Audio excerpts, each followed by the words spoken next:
Hey guys, my name is Emma Size, and this is my sustainability final project. My business is called The Bean Boutique, and in an overview, it's a women's apparel boutique located in St. Louis, the Grove specifically, and it also specializes in selling coffee beans. I can take you through starting at the top left.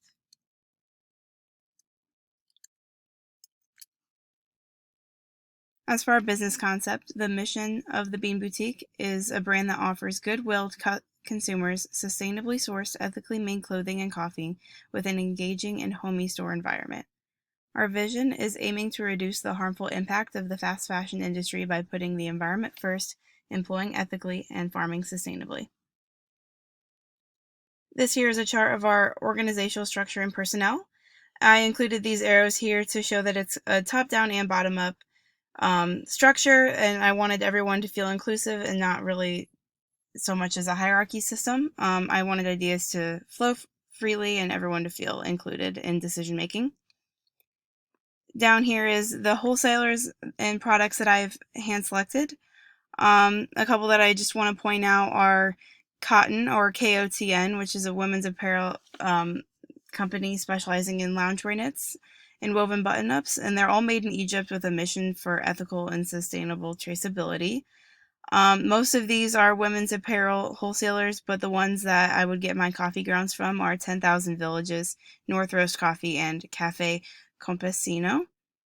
Down here are the services that are offered. Free coffee and chocolate samples will be offered daily to customers who come in and shop. By doing this, they might be able to discover a new favorite and keep them coming back to enjoy their in-store experience. And then also a small selection of the store will be devoted to seating and relaxation if someone just wants to sit and enjoy their coffee or just simply hang out and chat.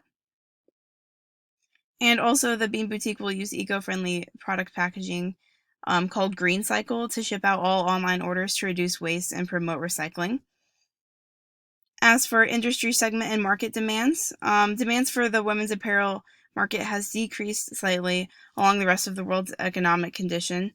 Right now, currently, the revenue for the women's apparel segment in the U.S. amounts to over 190 million, and the market is expected to grow 2% between the years 2020 and 2023.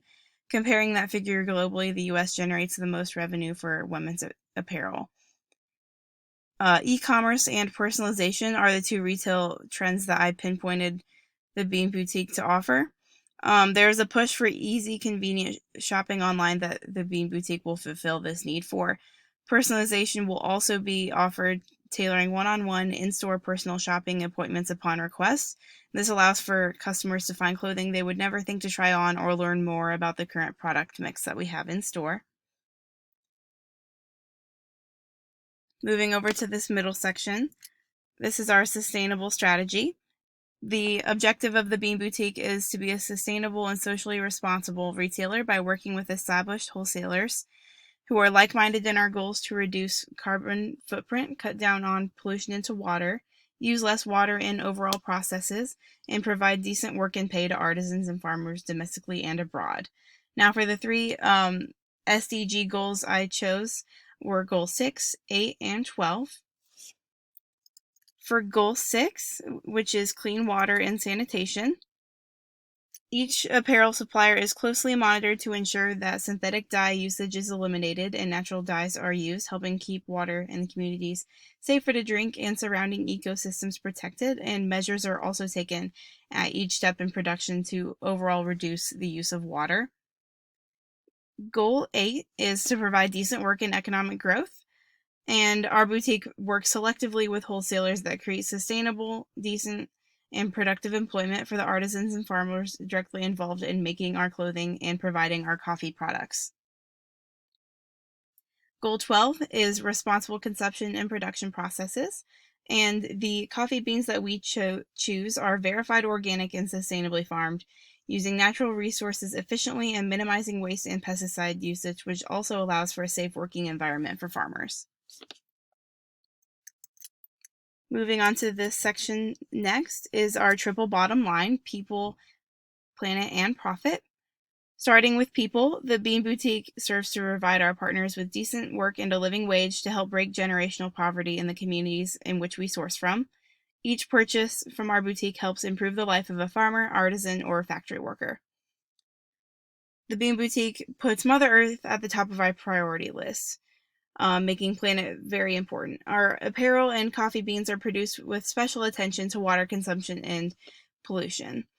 The elimination of pesticide usage on our coffee bean farms also keeps ecosystems healthy and thriving. Our wholesalers share the same values in our goals to keep carbon footprint and overall waste to an absolute bare minimum. Moving on to the third point of profits, we don't stop at our efforts to help the planet. The Bean Boutique has taken the extra step to have a brand partnership with Charity Water and donate 10% of our profits to this cause. Nearly 1 in 10 people worldwide do not have access to clean water. Not only should our coffee beans be fed with clean water, but so should the people who live in isolated rural communities. Moving on to the competitive analysis, the 3 local STL competitors I chose were Seta, ZB Market, and Plowsharing. Starting with Seta, the strengths of their company, according to an article written about them, the products complement each other. They have a user-friendly website, and they have a deep assortment in their 3 product lines, which are clothing, plants, and furniture, and they also offer personal services for consultations. A weakness of their company is that on their website, their images vary in terms of quality, making it a little confusing when shopping. Their value of sustainability isn't super apparent in their values, and they have a poor location for being in St. Louis. Their product mix can be also a little confusing for customers. Some opportunities they could take advantage of the bringing the outdoors in trend, and owning plants in homes is very trendy right now, so they could definitely grab a hold of this. And then lastly, a threat. COVID-19 has ceased in-store shopping for their online offerings are very limited, and this will slow business and reduce profits for them for an indefinite time period. Moving on to the ZB Market. Their strengths, they have 2 well-placed locations in St. Louis. They have a wide and deep assortment of merchandise. They are well established on many social media platforms. They have a well-defined value for fair trade and sustainable goods, and they are offering curbside pickup on online orders amidst the coronavirus. A weakness is that they offer an overwhelmingly large assortment of products with no clear assortment line, so customers don't have a set idea of what to expect in store. This also makes e-commerce shopping a bit overwhelming when you look at their website. An opportunity they have is that customers are looking to buy more fair trade and sustainable products, making their values perfectly aligned with what's trendy in 2020. And then lastly, a threat is that COVID-19 has forced them to close their doors, making their 2 locations that much more of a burden for expenses such as rent, employee payment, and utilities. Moving on to our third and last competitor, Plowsharing. Their strength is that they have a great location on the Delmore Loop for tourist traffic. They're a Fair Trade Federation member.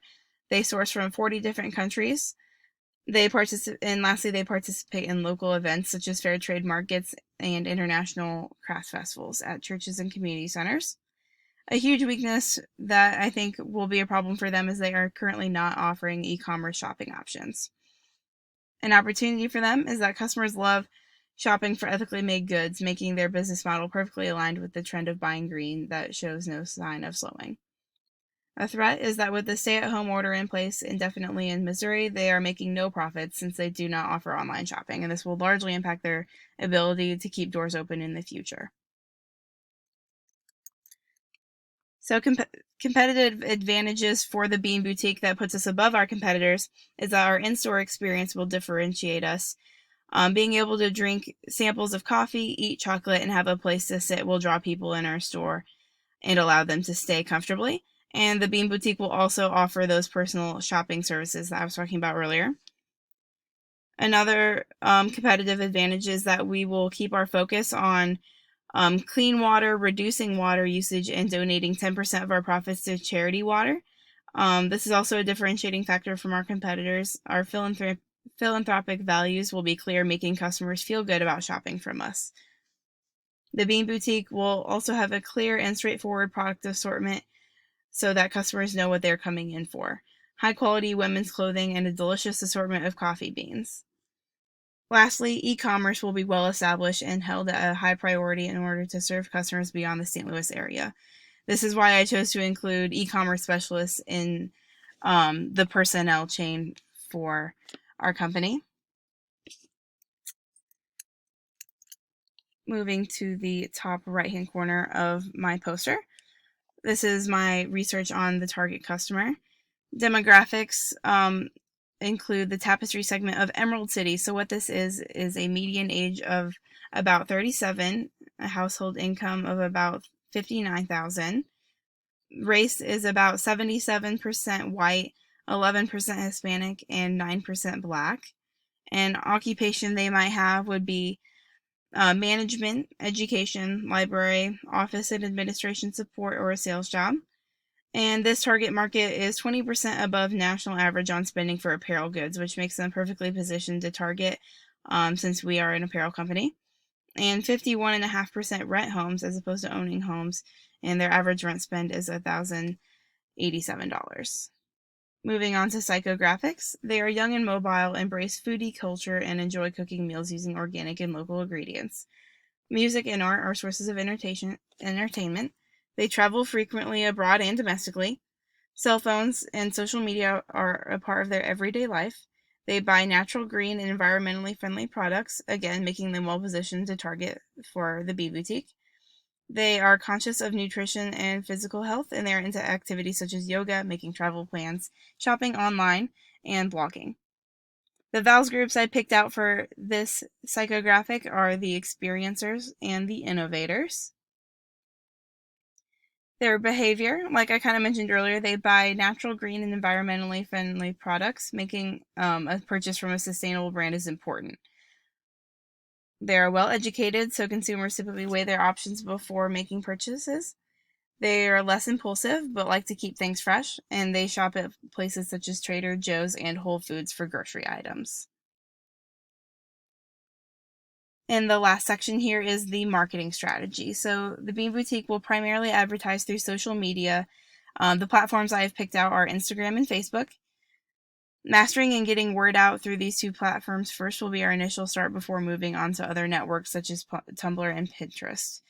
I have identified a hashtag that will be hashtag #BeABetterBean in order to get the word out about the importance of purchasing sustainability. So not only are we promoting the Bean Boutique, but we're also promoting the idea of just purchasing ethically and sustainably. Using social media for the Bean Boutique is vital because our target market is a heavy social media user, as shown by my research. It's free to utilize and acts as a great way to collect data analytics from our followers. I could get information such as gender and age group, more specifically just based on that information alone. And it'll also be a great way to offer coupons and release promotions to the public. Having St. Louis followers acts as a great way to get people in the door, but gathering a following outside of the STL area is vital to grow our e-commerce business, and social media is the exact way to do that. The Bean Boutique will contact news companies about doing press releases and paying for articles to be written about our grand opening. I've chosen the store location to be in the Grove of the St. Louis area. I think our target market resides heavily in the Grove, and it's just a great shopping area for the St. Louis area in general. And that is the completion of my presentation. Here's an overview of my board again. Thank you so much for tuning in. Lastly, down here, I just want to finish with the slideshow of my references. Again, thank you so much. Thanks for tuning in. Bye-bye.